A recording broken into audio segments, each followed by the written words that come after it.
ಎಲ್ಲರಿಗೂ ನಮಸ್ಕಾರ. Inter terminal ಭಾರತದ ಮೊದಲ ಸಾರಿಗೆ ಸೇವೆ Bengaluru ಏರ್ಪೋರ್ಟ್ನಲ್ಲಿ.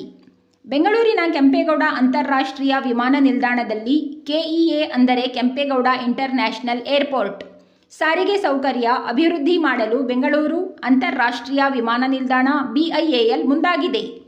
Bengaluru international airport limited.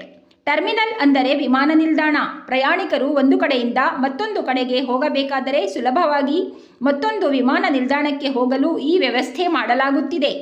ಇಲ್ಲಿ ಕಾಣಲು ಸಿಗುವವರು ಮಕ್ಕಳು, ಮಹಿಳೆಯರು, ವಯಸ್ಸಾದವರು. ಈಗ ಪ್ರಯಾಣಿಕರು ವಾಯುವಜ್ರ AC ಬಸ್ ಮೂಲಕ ಒಂದು ಕಡೆಯಿಂದ ಮತ್ತೊಂದು ಕಡೆಗೆ ಹೋಗುತ್ತಾರೆ.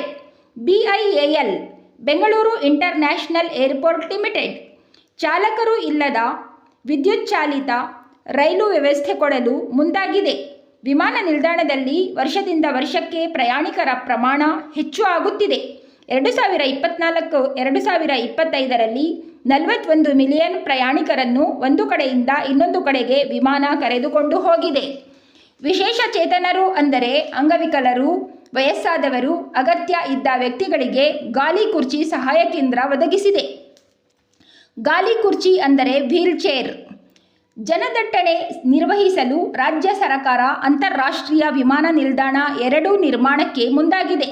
ಬೆಂಗಳೂರು ಸೆಕೆಂಡ್ ಇಂಟರ್ನ್ಯಾಷನಲ್ ಏರ್ಪೋರ್ಟ್ ವಿಮಾನ ನಿಲ್ದಾಣದಲ್ಲಿ ಒಂದು ಪ್ಲ್ಯಾಟ್ಫಾರ್ಮ್ನಿಂದ ಇನ್ನೊಂದು ಪ್ಲ್ಯಾಟ್ಫಾರ್ಮ್ಗೆ ಹೋಗಲು ಬಗ್ಗಿ ವಾಹನ ಸೇವೆಯು ಹಾಕಲಾಗಿದೆ.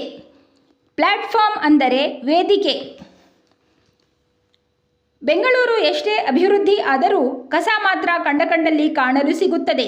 ಇದು ಸ್ವಚ್ಛಗೊಳಿಸುವುದು ಎಲ್ಲರ ಕರ್ತವ್ಯ. ಬಂಧುಗಳೇ, ಲೈಕ್, ಶೇರ್, ಸಬ್ಸ್ಕ್ರೈಬ್ ಮಾಡಿ.